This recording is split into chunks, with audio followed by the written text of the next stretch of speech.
गणतंत्र दिवस पर बीएसएफ ने आईबी और एलसी पर बढ़ाई चौकसी, वहीं सुरक्षा घेरा किया और मजबूत और कहा घुसपैठ की हर कोशिश होगी नेस्तानबूद।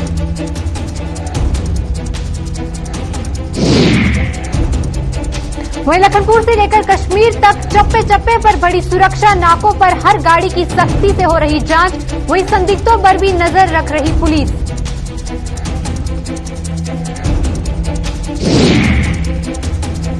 वहीं गणतंत्र दिवस के फुल ड्रेस रिहर्सल में दिखा देश के प्रति जज्बा, जम्मू कश्मीर के सभी जिलों में जवानों ने जोश और खरोश से किया कदम ताल।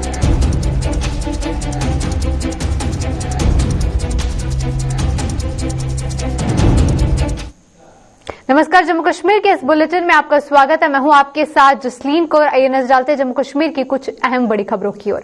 सरहदों की रक्षा में जुटी सेना के साथ साथ बीएसएफ ने भी गणतंत्र दिवस पर चौकसी बढ़ा दी है। वहीं खुफिया एजेंसियों द्वारा सीमा पार से घुसपैठ का अलर्ट जारी किया गया है और जिसके चलते बीएसएफ ने आईबी के साथ साथ एलओसी पर भी सुरक्षा व्यवस्था मजबूत कर दी है। वहीं जम्मू में आज बीएसएफ के जम्मू फ्रंटियर के आईजी डीके वोरा और वहीं श्रीनगर में बीएसएफ के कश्मीर फ्रंटियर के आईजी राजा बाबू सिंह ने प्रेस कॉन्फ्रेंस के दौरान बताया कि दुश्मन की हर चाल को नेस्तानबूद करने के लिए बीएसएफ ने कमर कस ली है। There is input that ANEs are likely to create troubles, but we are very, very alert on and along the border, including LC. We have heightened our vigil on the border extensively. We had planned these activities which we are conducting on the border. Maximum number of troops and officers, they are present on the border. We had declared 2 weeks heightened vigil on the border. We are extensively carrying out operations, anti-tunneling exercises, anti-drone exercises, and I am very sure and confident that the ANEs and the militants will not succeed in whatever plans they have made. Our all kind of resources, that is human resource and technical resource, they are in place, and we are confident that we will be able to meet the challenges very effectively.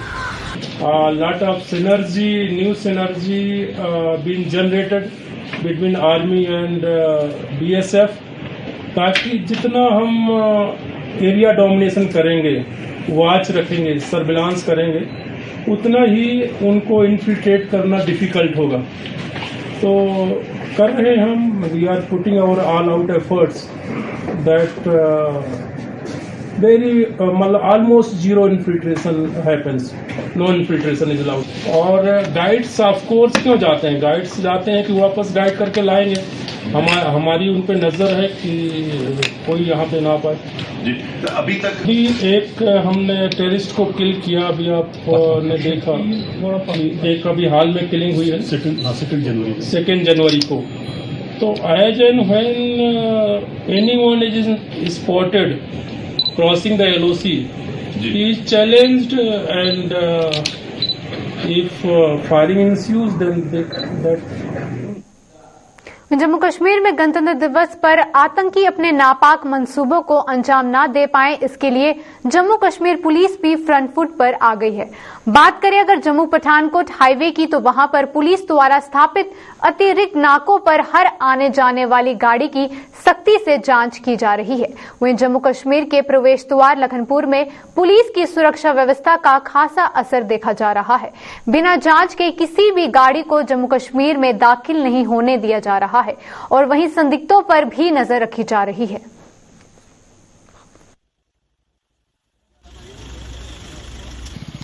15 अगस्त है, Republic day celebrations हैं, उसके लिए जितनी भी security arrangements होते हैं वो सारे के सारे किए गए हैं और इस बार भी सिक्योरिटी का अरेंजमेंट हमने अच्छा किया हुआ है। इंटरग्रिड हो चाहे इंटरस्टेट नाकाज हो, सारे के सारे जो हैं हमारे हाई अलर्ट पे चलते हैं और almost through out the year ये हाई अलर्ट पे चलते हैं। रिपब्लिक डे पे और ज्यादा इसमें चौकसी बरती जाती है। जो इलेक्शंस हो रहे हैं उसका हमारे ऊपर कोई डायरेक्ट इनडायरेक्ट उतना बेरिंग तो नहीं है। बहरहाल हमारे इंटरस्टेट लैंड का बॉर्डर है, उनके साथ कुछ हमारे 10 से 12 नाके हैं, उनको भी हमने अलर्ट पे रखा हुआ है कि कोई क्रिमिनल्स जो हैं आर पार नहीं करें और कोई ऐसी वारदात नहीं हो।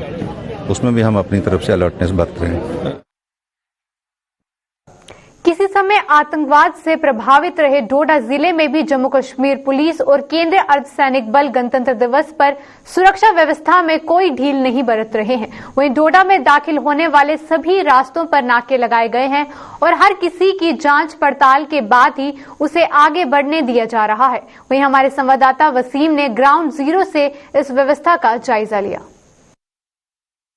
कि आज 24 जनवरी है और एक दिन के बाद जो है 26 जनवरी है, रिपब्लिक डे बनाया जाएगा डोडा के अंदर भी काफी धूमधाम से। मगर उससे पहले हम दिखाना चाहेंगे आपको किस तरह की तस्वीरें जो है यहाँ पे देखने को मिल रही हैं। अलग अलग नाकों पे आज हमने विजिट किया और यही देखा कि किस तरह से जो हमारी जम्मू कश्मीर पुलिस है या आर्मी या सीआरपीएफ किस तरह से जो तैनात जो है अलग अलग नाकों पे की गई है।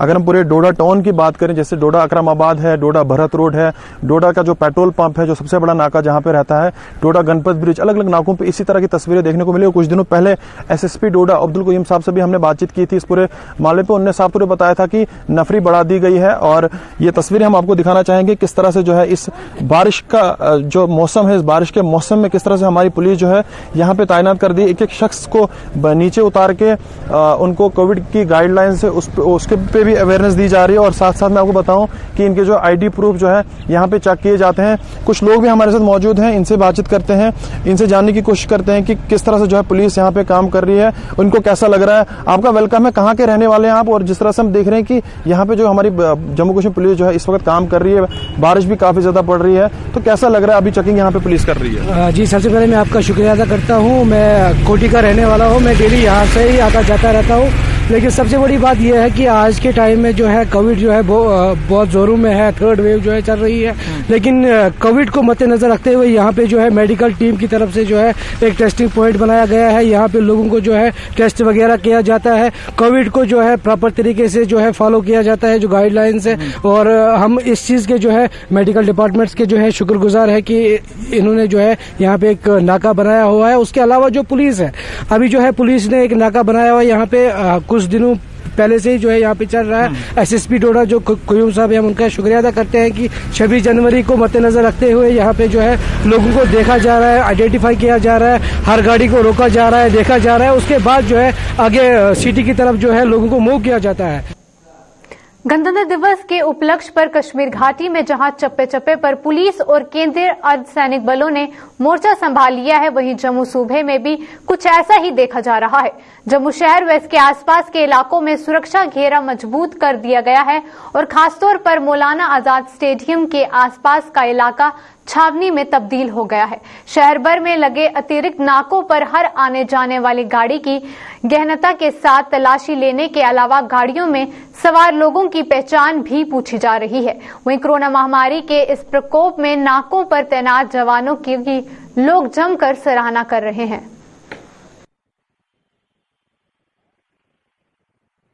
देखिए, मैं ये समझता हूँ कि पुलिस चेकिंग कर रही है, बहुत अच्छा काम कर रही है।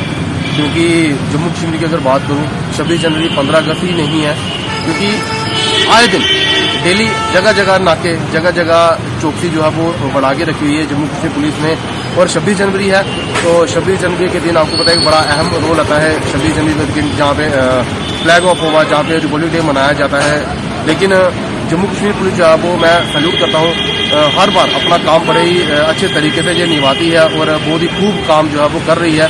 लेकिन मैं अप्रिशिएट करता हूँ जम्मू कश्मीर पुलिस को कि जो अपने घर जाने के बजाय 24/7 जो है वो तैनात रहती है, अपनी ड्यूटी के ऊपर तैनात रहती है और लोगों की सेवा के लिए ये बैठी है।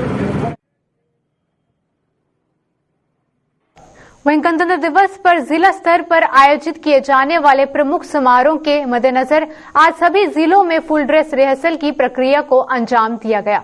वहीं जम्मू के मौलाना आजाद स्टेडियम के अलावा श्रीनगर के शेर कश्मीर स्टेडियम में आज फुल ड्रेस रिहर्सल आयोजित की गई। जम्मू में आयोजित फुल ड्रेस रिहर्सल में जहां संभाग के डिविजनल कमिश्नर डॉक्टर राघव लंगर ने परेड का निरीक्षण किया कर सलामी ली, वहीं श्रीनगर में ये जिम्मेदारी कश्मीर के डिविजनल कमिश्नर पीके पोले ने निभाई। वहीं कड़ी सुरक्षा के बीच आयोजित इन ड्रेस रिहर्सलों में जहां जवानों ने कदमताल किया, वहीं सांस्कृतिक कार्यक्रम भी आकर्षण का प्रमुख केंद्र रहे।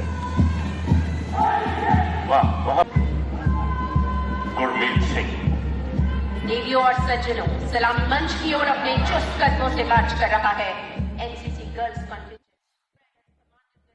सबसे पहले तो हमें प्रॉपर मास्क पहनाए गए हैं, डिस्टेंस मेंटेन करवाया गया एंड सब बहुत स्ट्रिक्ट है एंड पूरी स्ट्रिक्टनेस मेंटेन की जा रही है, प्रॉपर डिस्टेंस मेंटेन करवाया जा रहा है। और यहाँ पर इतना ब्यूटीफुल है, ये सब इन्होंने हमारे लिए स्पेशली किया। हम फुल डे यहाँ पर हैं, हमें मतलब ये प्रॉपर पूरा वो कर रहे हैं, सैनिटाइज करवा रहे हैं, हाथ हमारे बार बार सैनिटाइज करवा रहे हैं एंड ये सब बहुत ब्यूटीफुल है।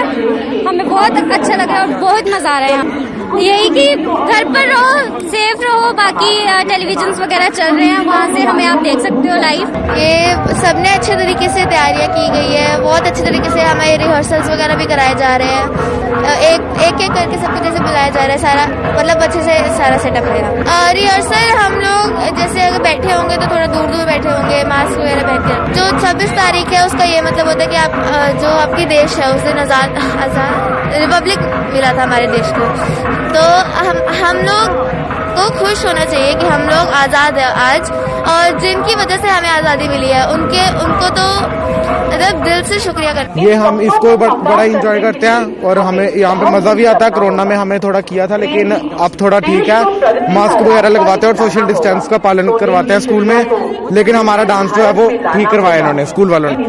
यहाँ पे तो सबको अच्छा ही लगा, लेकिन ठीक था यहाँ पे, बस थोड़ा ये था कि कोरोना का डर था, बाकी ठीक है।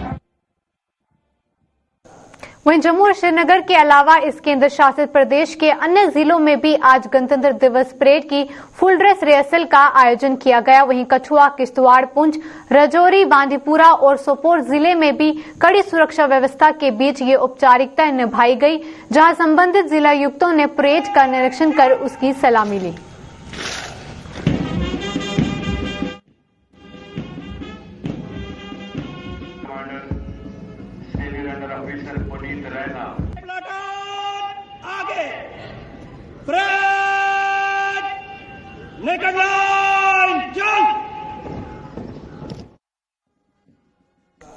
वहीं कोरोना के लगातार बढ़ रहे मामलों के मद्देनजर जम्मू कश्मीर प्रशासन द्वारा लागू की गई साप्ताहिक पाबंदियों के दूसरे दौर की अवधि आज खत्म होने पर आम जनजीवन पटरी पर लौट आया है।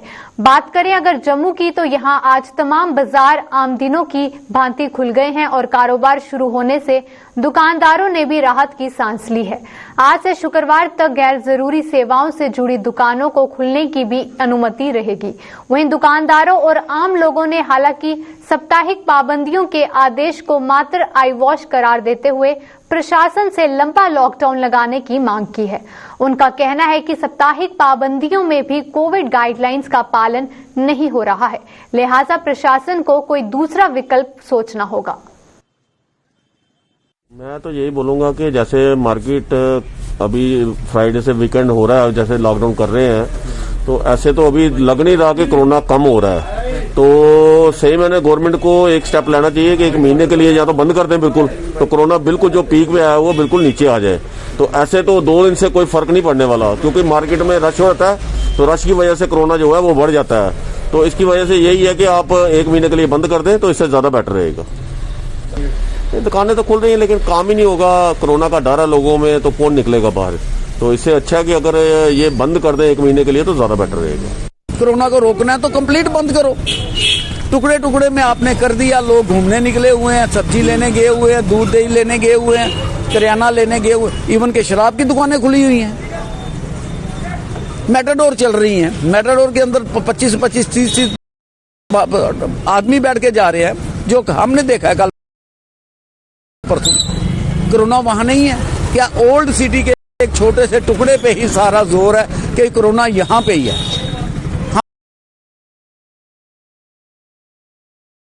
हम तो गवर्नमेंट से यही कहेंगे, अगर कोई ऑर्डर निकालना है तो कंप्लीट निकालो कि जबकि कोरोना की वेव चेन तोड़नी है तो फिर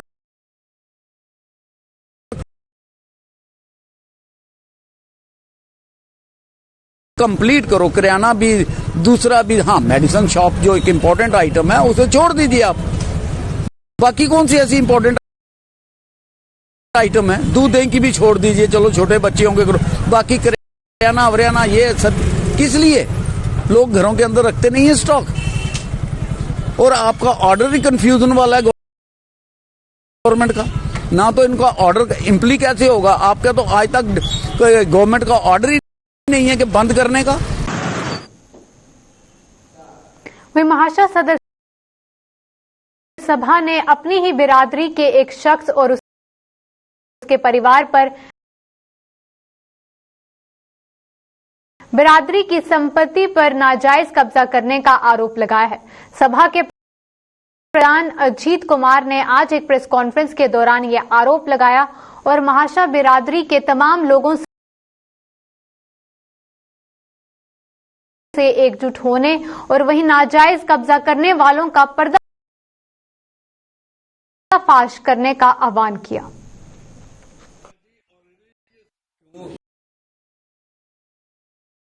पिछले 40-50 सालों से वहां पर बहुत ज्यादा धांधली हो रही है।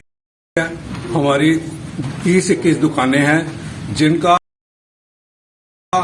आज के जमाने में 20-21 दुकानों का किराया सिर्फ 6300 रुपया मिलता और उसके फैमिली ने महाशय बरादरी की इस प्रॉपर्टी पर बिल्कुल नाजायज कब्जा किया हुआ है और महाशय बरादरी के लोगों को वहां पर घुसने नहीं देता है और ना बरादरी के जो अहदेदार हैं उनमें आपस में लड़ाई लगवा के अपने निजी स्वार्थों के लिए उस प्रॉपर्टी का इस्तेमाल कर रहा है।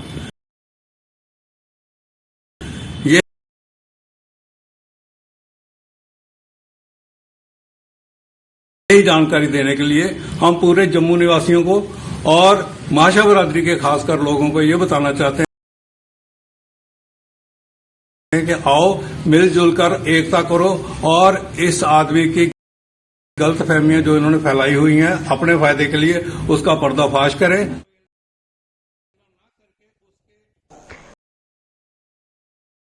जम्मू कश्मीर में कई दिनों तक लगातार मौसम खराब रहने के बाद आज आखिरकार लोगों को राहत मिली है। मौसम विभाग की माने तो आज जम्मू कश्मीर के ज्यादातर इलाकों में मौसम खुश्क रहेगा, लेकिन जम्मू सूबे के कुछ एक इलाकों में हल्की बारिश और बर्फबारी का भी अंदेशा है। वहीं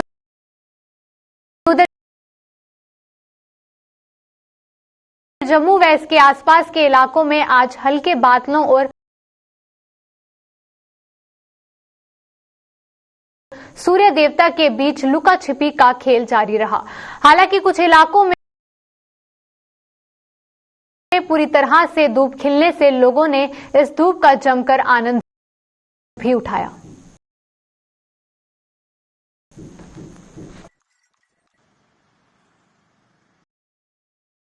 दो दिन बारिश में तो बुरी हालत रही है। तो वैसे इस समय प्रशासन के ये देखा जाता कि जैसे खड्डे वगैरह जो पानी भरा होता है इससे एक्सीडेंट का डर काफी बना रहता है। तो प्रशासन को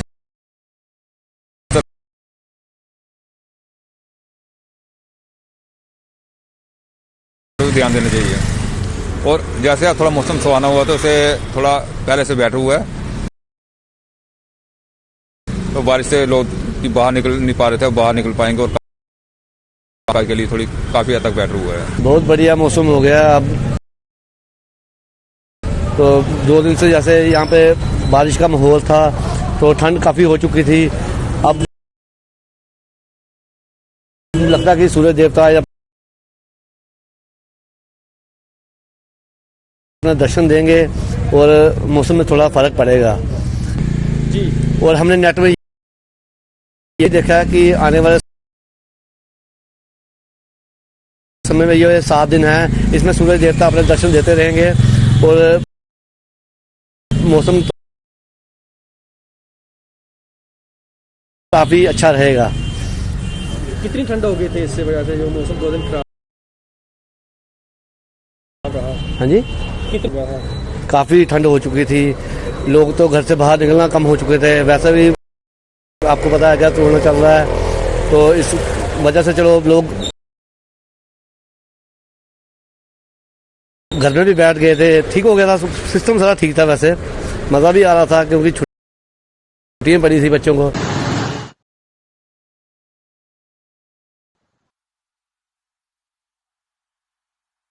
वहीं शहरी क्षेत्रों के विकास और वहां के लोगों की समस्याओं के समाधान के उद्देश्य को लेकर सरकार ने स्थानीय निकाय चुनाव करवाए थे, लेकिन बाड़ी ब्रह्मण्या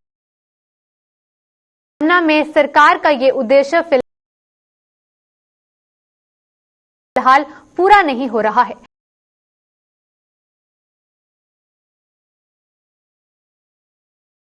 के विकास कार्य प्रभावित हो रहे हैं। हालांकि नए प्रधान के चुनाव भी हो चुके हैं, लेकिन अभी तक उनकी शपथ नहीं हो पाई है। वहीं स्थानीय लोगों के साथ सभासदों ने भी प्रशासन के इस रवैये पर सवाल उठाए हैं। उनके मुताबिक चुनाव संपन्न हुए 1.5 महीना बीत जाने के बावजूद भी नवनिर्वाचित प्रधान की शपथ नहीं हो पाई है।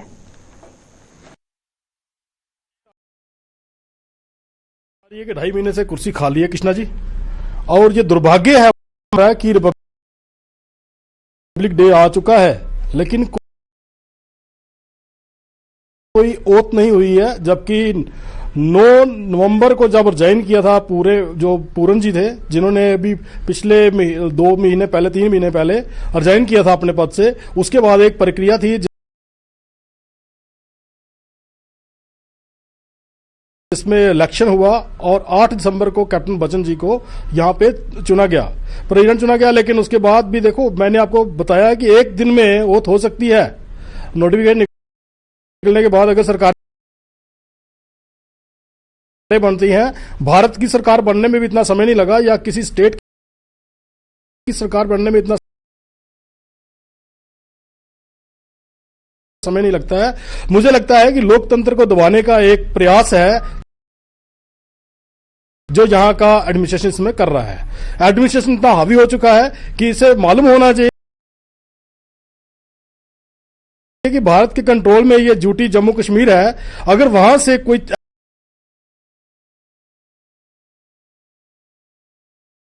ऐसा लेटर निकलेगा तो इनको शायद उसका जवाब देना बहुत मुश्किल हो जाएगा। अगर वो जवाब नहीं दे पाएंगे तो मुझे लगता है कि अपनी कुर्सी से भी हाथ धोना पड़ेगा इन लोगों को। अगर ये बात वहां तक पहुंचती है, आपके माध्यम से अगर बात ये पहुंच जाती है, इस ड्यूटी में जो अफसर इस अगर लेट लतीफी कर रहे हैं या करप्शन कर रहे हैं, मुझे समझ नहीं आ रही कि इसको रोकने का कोई फंड बनता ही नहीं। 2.5 महीने से हमारा जो चेयरमैन का पद खाली पड़ा हुआ है। 2.5 महीने के बाद पूर्णचंद जी ने यहां से रिजाइन करा था और 8 दिसंबर 2021 को कैप्टन बच्चन लाल जी यहाँ के चेयरमैन चुने गए थे। मगर आज 1.5 महीने से भी ज्यादा हो गया, तो हमारा जहां पे अभी कुर्सी आपने देखिए जी अभी खाली पड़ी है। तो हम आपके मीडिया के थ्रू ये कहना चाहते हैं कि जो 2.5 महीने से हम जब भी कहीं यहाँ ऑफिस में आते हैं हमें कोई नहीं मिलता है, क्योंकि एक तो हमारी जो छोटी मोटी समस्या होती है, पब्लिक की समस्या होती है, जो पब्लिक हमारे साथ कहते हैं हमारे ये काम हो रहा है, वो काम अभी दिख नहीं रहे हैं ग्राउंड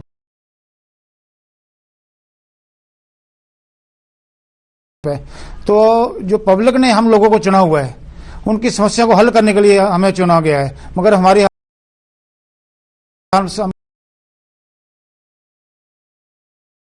किसको बात सुनाएंगे कि हमारे जो चेयरमैन ही यहाँ पे नहीं है।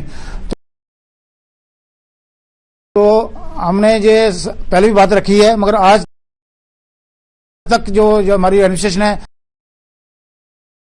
उसके कान पर आज तक भी जून हुई है। उन्होंने आज तक कोई हमें नहीं बताया कि कब उसकी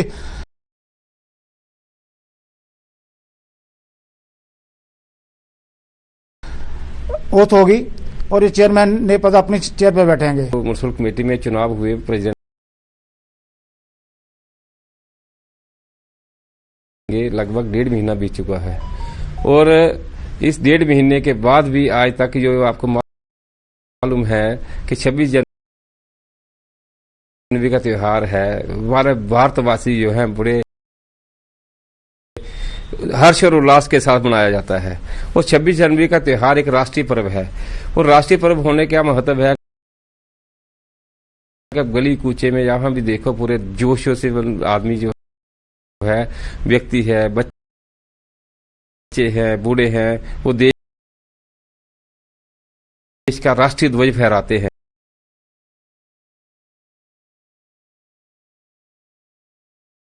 और हमारा दुर्भाग्य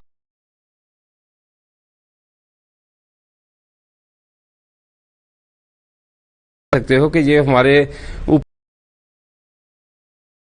जो अधिकारी बैठे जैसे प्रिंसिपल सेक्रेटरी है वो जानबूझकर फाइल दबा के बैठे होते हैं, क्योंकि जो ये नहीं चाहते हैं कि जनता की समस्याएं, जो लोकतंत्र है वो आगे बढ़े। वो चाहते हैं लोग हमारे पीछे फिरते रहे, घूमते रहे। और हमारे बड़ी बमना टाउन का ये दुर्भाग्य है, पिछले 2-3 महीने से प्रेसिडेंट की जो पोस्ट है वो खाली पड़ी है। लोगों की अनगिनत समस्या है वो कौन सुनेगा? अधिकारी तो सुनते नहीं, उनके पास समय नहीं है।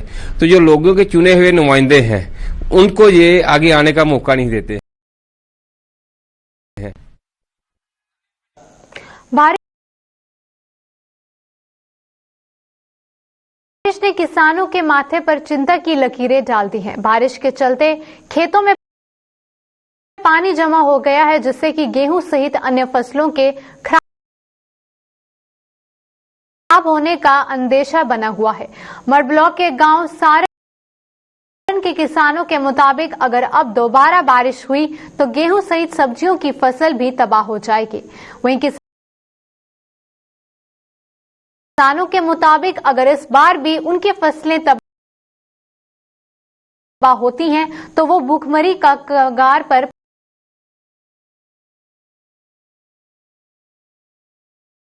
पहुंच जाएंगे।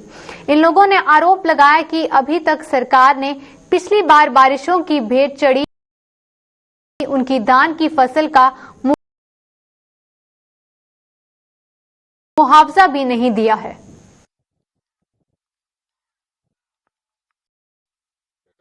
पहले जो बारिश हुई थी आज से 20-25 दिन पहले किसान बड़ा खुश हुआ था कि किसानों की जो कनक की फसल है वो ड्राई हो रही थी, सूख रही थी, लेकिन बारिश होने से किसान बहुत खुश हुआ था। लेकिन 20-25 दिन से बारिश जो कंटिन्यू है उसकी वजह से जो फसल हमारी है कनक की, ये गंदम की फसल है, ये इसमें जलोरिस्ट आ गई है और ये खराब हो रही है। अगर यही बारिश ज्यादा दिन और चली तो हमारी जो कनक की फसल है इसको मतलब 100% से खराब हो सकती है। 50% तो ये लग रहा है, हम किसान हैं, हमको पता होता है कि कनक का जो इसकी ग्रोथ है कैसी होनी चाहिए, लेकिन इसकी ग्रोथ जो है ये नुकसानदेह लग रही है कि आने वाले वक्त में अगर यही हाल रहा बारिश का तो ये हमारी जो फसल है खास करके सब्जियां जो हैं किसानों की जा और दूसरे जो मवेशियों का चारा वगैरह होता है सबका सब जो जाया जा रहा है। ये बारिश है, चलो इसमें तो सरकार से हम क्या कह सकते हैं, लेकिन ये तो ऊपर वाले के हाथ में है बारिश होना या ना होना। लेकिन किसान जो है ज्यादा बारिश होने की वजह से बड़ा निराश है और किसान की जो फसलें हैं, कोई भी फसल है वो डे बाय डे प्रतिदिन जो है वो उसकी जो पैदावार है, जो उसकी ग्रोथ है वो कम हो रही है। और पहले भी धान के समय भी यहाँ बारिश इतनी हुई थी कि हमारा सारा फसल जो बर्बाद हो गया था। और फिर हमने जाकर मीडिया वाले आए हमारे पास, जाकर उन्होंने पूरा देखा, उन्होंने हमारा इंटरव्यू लिया, सबको बताया उन्होंने। लेकिन आज तक हमारे सहारनपुर पंचायत का किसी का भी पैसा कोई नहीं आया। जी, किसी ने बीमा करा रखा, किसी ने जो है मिलना था, वो हमारे को कुछ नहीं मिला है। और अभी देखो, अभी पहले बारिश थोड़ी सी हुई है तो चेहरा खुश हो गया कि बारिश हुई है और गेहूं अच्छी हो जाएगी। अब ये हालात हो गए। अब ये देखिए